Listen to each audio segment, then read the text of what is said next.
the Cinema Gold Show. I'm your host, Larry Leese. On today's episode, we are diving into The Big Bang, a first-timer's watch of The Big Bang Theory. This week, we give you our thoughts on Season 6.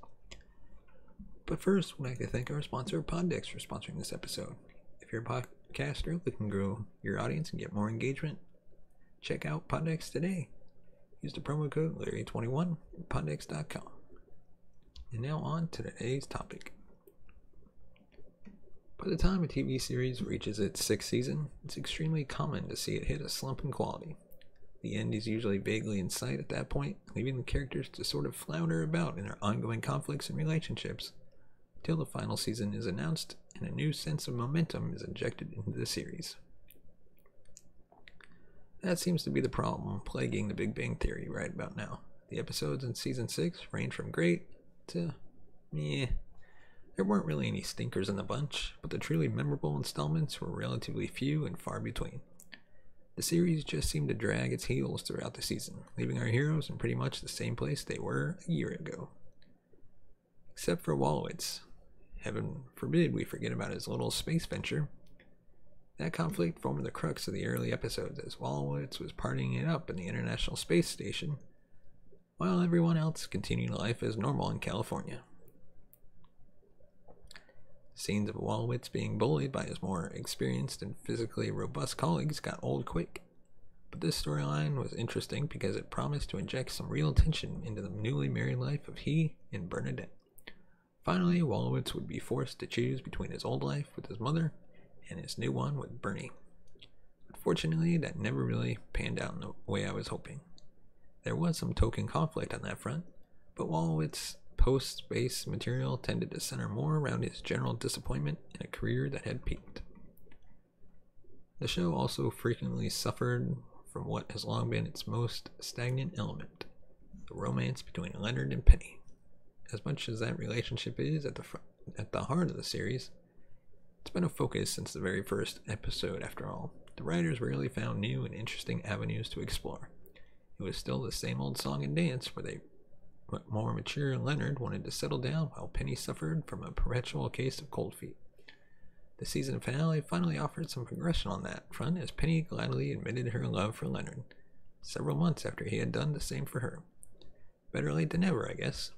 There was also a vague running conflict involving Penny wanting to make a little more of herself, but that climaxed in nothing more exciting than the realization I should learn to be happy with what I have. The Wreck-It Ralph message, in other words. Granted, there were some nice moments between the two this season. My favorite came in the holographic excitation when Leonard gave an on-the-job demonstration of his experimental work. It was a sweet little scene that for a change showed how being a geek is more than endless pulp culture references. Speaking of which, the low point of the season came in the Bakersfield expedition, which saw the gang embark on a disastrous trip to Comic-Con decked out in full Star Trek regalia. That episode had the potential to be a really fun Trek spoof as the quartet battled for survival in the desert or something similar. Instead, they trudged off to a diner and endured stereotypical insults from the locals for a few minutes before returning home in defeat.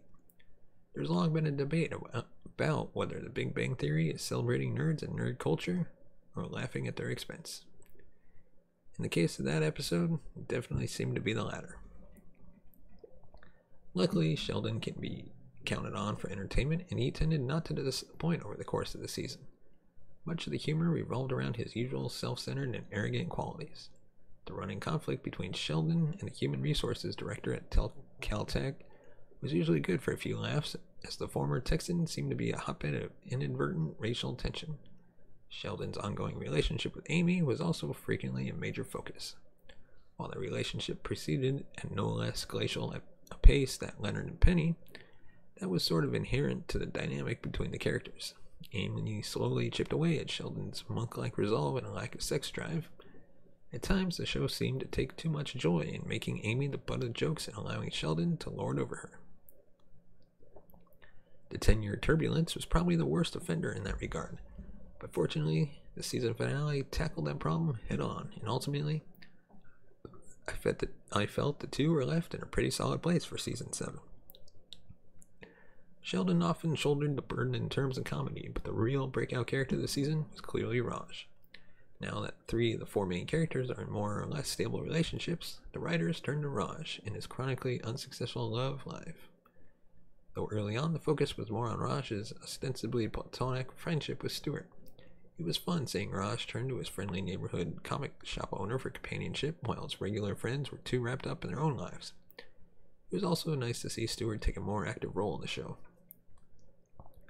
Frequently, it seemed as though the 2 characters were being maneuvered into a relationship themselves, but whatever sexual tension existed between them was ultimately ignored and forgotten. Stuart essentially dropped out of the picture once Lucy entered it. Lucy became a love interest for Raj in the final stretch of episodes.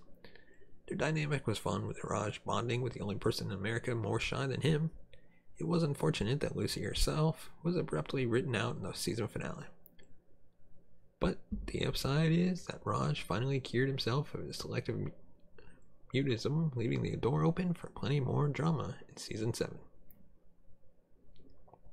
As mentioned, the season finale offered some positive character growth on multiple fronts. When it faltered was in recycling a season cliffhanger that had already been utilized twice. The idea of Leonard venturing overseas for a 4-month-long science expedition simply didn't have the impact of Wildwood's traveling into space. Oddly, season 6 was promised to feature the mothers of several characters in significant roles. Fans would finally see Mrs. Wildwood in the flesh, and Mrs. Hofstadter and Mrs. Cooper would clash with each other, much as their sons often do. Ultimately, scheduling conflicts with the various actresses prevented any of that material from unfolding.